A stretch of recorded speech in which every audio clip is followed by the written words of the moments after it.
Welcome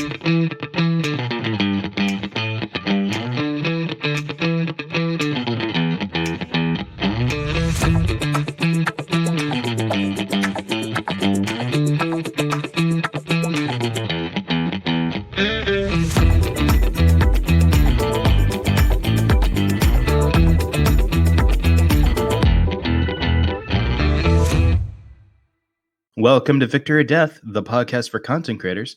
My name's Elijah, and these are my co-hosts. Hi, I'm Dan, and I host a YouTube channel where we talk about video games called The Mildly Morose Man. I'm Cameron, host of the Sweating the Small Stuff podcast and the YouTube channel Wildcard Cameron.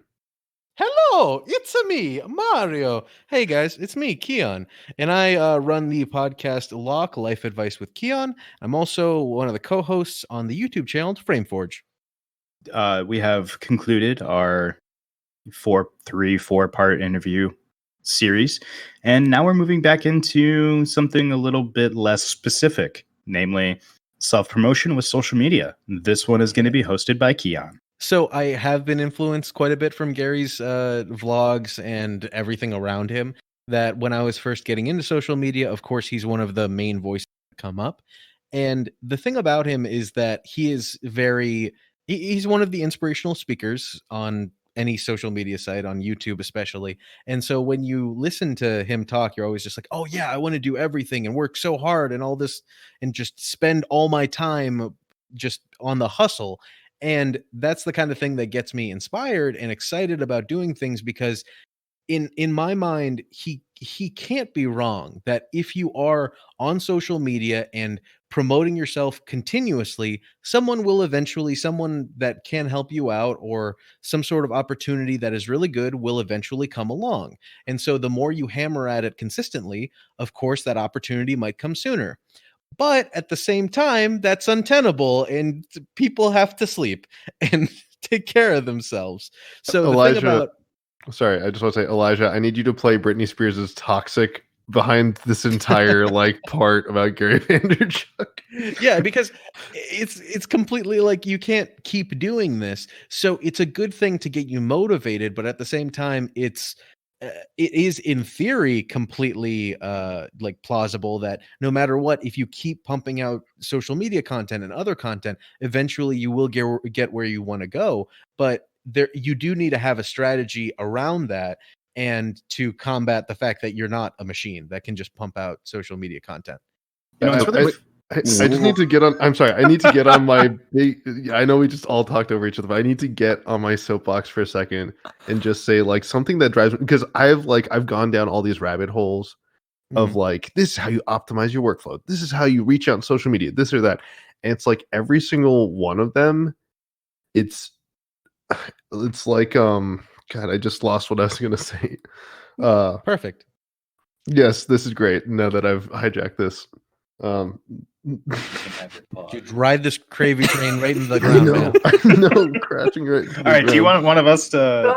Yeah, no, you go back over. I'm sorry. Go. Sorry. Okay, so I think one of the things that's really telling about Gary Vee is that he basically catapulted myself, Keon, and maybe Cameron, kind of to get us motivated to do this kind of stuff. I know that one of the guys I grew up with, his name is Marco. I had him on for my very first interview episode, and he runs a tea blog called Steeped, and he's a huge Gary Vaynerchuk fan.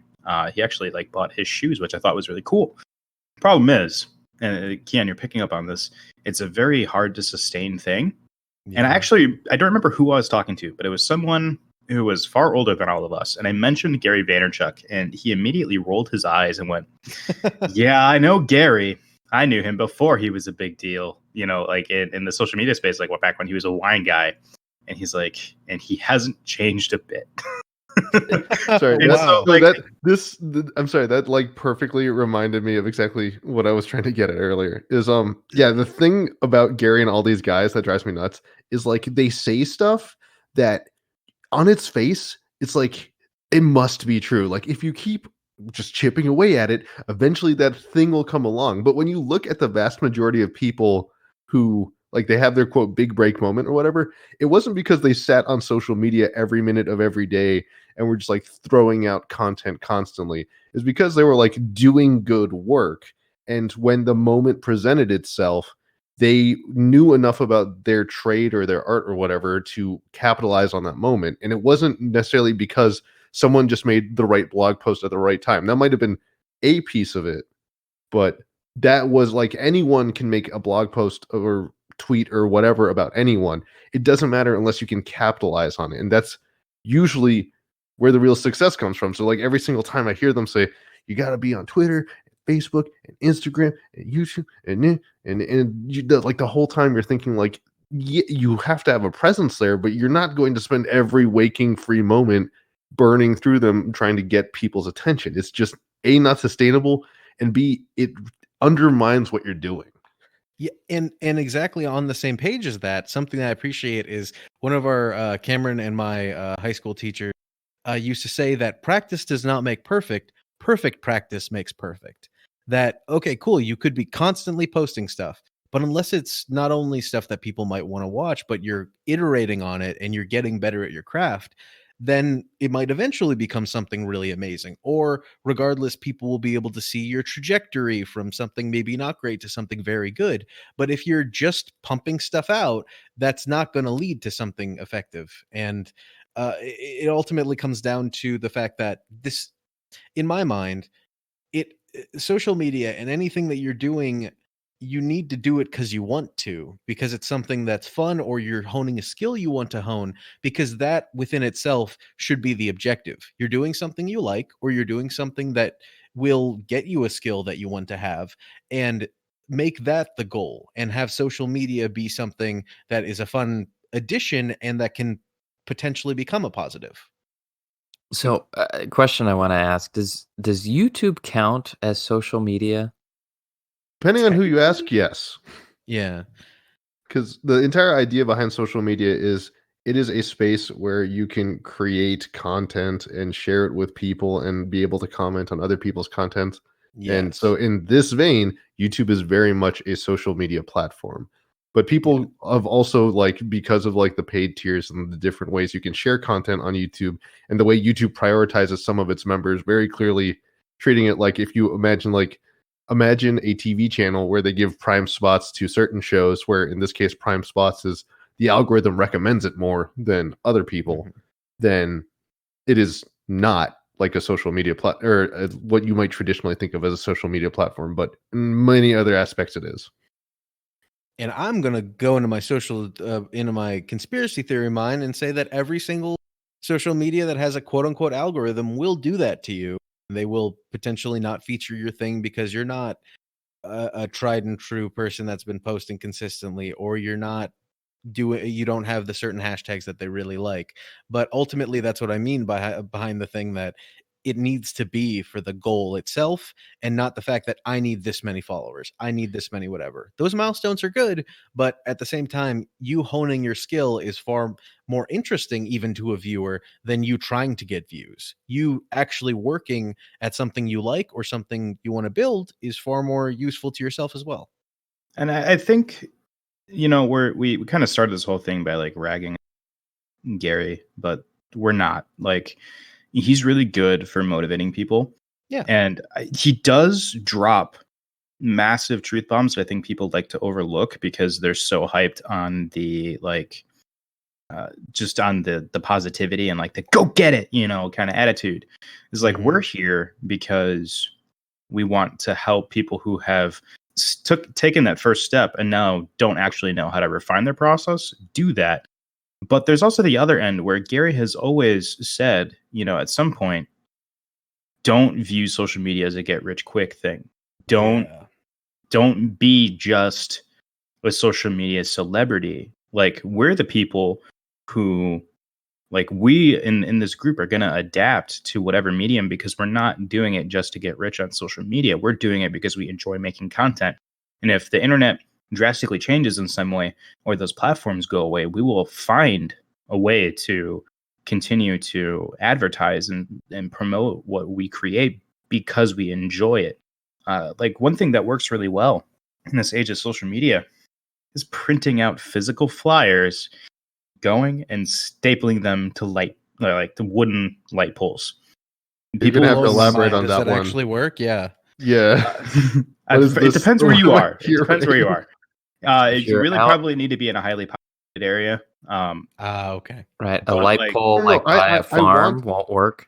No, I need to definitely not. understand who, like, where is this piece of information coming from? Because the last time I had to deal with flyers was for like university studies during my master's, and even then, we're like, no one ever responded to them. But So see, you're that's the gonna thing, have to- right? So, because on your campus, you have a specific place where you're allowed to put up flyers.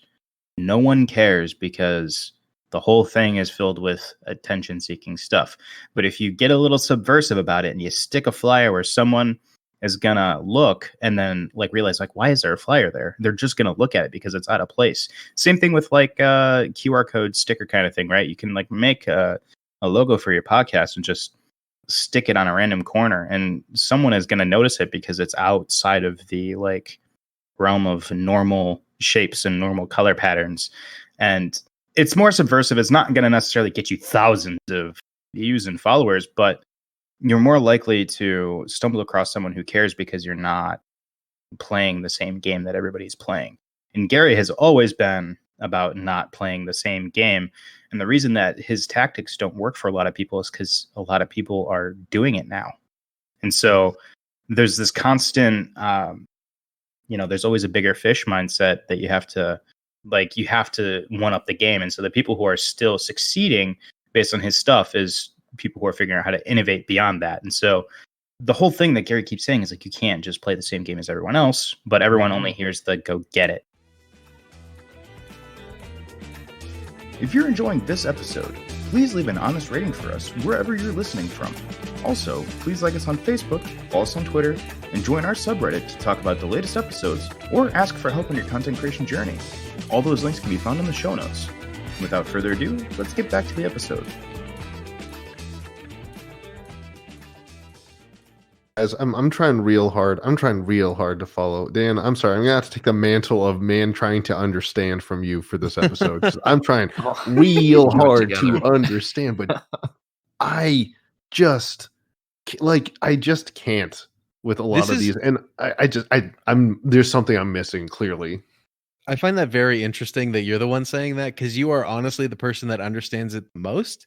That what Elijah was saying is that you need to find the community that is, so if there's a community around you locally, that's the people that you need to find and try to network there. But if there's a community that's representing something that you enjoy, so case in point, recently we did an episode of on our YouTube channel, Frameforge, about Sonic the Hedgehog. So Cameron helped me by going and finding communities that like Sonic the Hedgehog and sharing that video there. And that way we have a connection to that audience and they're seeing it. So either on Reddit or on Facebook or other places where people primarily talk about Sonic the Hedgehog, we share it there. And then that's more likely to get people that are interested in that topic.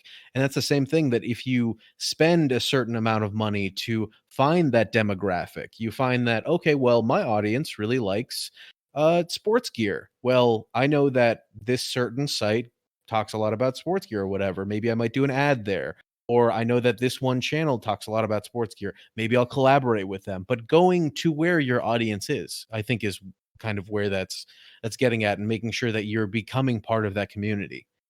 I was really hoping that gag was going to take more effort to resolve, but I think you weirdly enough did a very concise job of it, because I think my problem with like every time they start talking, it's just like, you got to be commenting on everything. You got to subvert with flyers and whatever. And I was like, the entire time, it's like, no one, even if that were true, who has time for that? Because you are like, not everyone has a Cameron that they can be like, hey, Cameron, look at this thing. Go post to places you think people would like it. Like, a lot of people, especially people who are probably listening to this podcast, are one of, or a very small group of people who are doing this, who, like, if it's just you, and I've been there, it's been just me, it can just feel like the worst kind of schlag. You don't even want to do the thing that you originally wanted to do that gave you so much joy, because all this tertiary stuff is just killing you.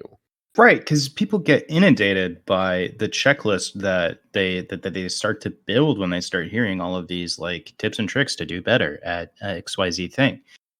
what I think really needs to happen, so many people are self-promo, like entrepreneurs. Like, there's a reason that there's memes for this stuff. Like, Yeah. you guys know Trevor Wallace. You've probably seen him on Facebook, in his videos. But like earlier on in his viral age, he was making memes about entrepreneurs. Like, everything that they do is like eat, sleep, and breathe self-promo.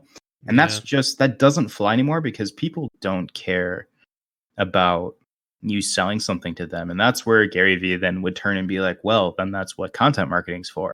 But then everyone knows what content marketing is now. And so we start slowly reaching this like singularity of like, it's like postmodernism. Exactly. It's just this constant cycle of trying to one up something, and there's not a whole lot to one up left. So instead of trying to continue to come up with the next biggest way to go viral, how can you change your behavior so that you become a community leader, not necessarily in marketing your product, but just in whatever niche you're in? How do you become someone who is just a genuine voice? So I'm going to go ahead and just plug my own podcast, because I had a really good interview with Ebony Bell that is like exactly this. She runs I'm just going to hijack this real fast, Elijah. Thank you for handing me the talking stick. She runs Tag Magazine. That's TA2Gs Tag Magazine, and it is a people of color LGBTQ plus magazine, and it spawned entirely out of her existing in the DC LGBTQ plus space and saying, all right, I see a lot of stuff like Queer Eye, I want to be clear, she's very much more pointed and detailed in the interview than I'm going to be right now, so I'm actually going to not attempt to go down this path. But she was in a community she cared about, so she already has that investment, and she's like, what are the things that I, as a person in this community, am not getting despite participating in it, and how can I go about resolving that? And what's annoying is sometimes that's just stuff that you end up not thinking you want to do, and if you're not going to enjoy doing it, you definitely shouldn't do it. But if it's a community that you already understand and are a part of, it can be that much easier for you to say, this is something that I'm a part of, that I know other people in this community want and need, and I want to make sure that I am able to help people like me get their fix, no, that's a terrible term. I want to help other people like me fill that need. Yeah. And like, she does a really good job outlining it. Anyone who's listening, please do go check out Tag Magazine and Ebony Bell, because it's really she started it from the ground up. She felt a very real sense of purpose, and she went and followed through on it. That's great.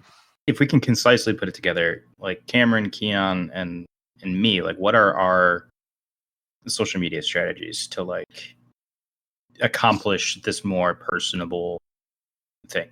Sure. So for me in particular, I've as of 2 years ago started my quote unquote Instagram, and it does depend on the person, because I am primarily, I do photography, videography, CG 3D animations. So those all lend themselves well to the visual medium of like Instagram, Facebook, all that kind of stuff.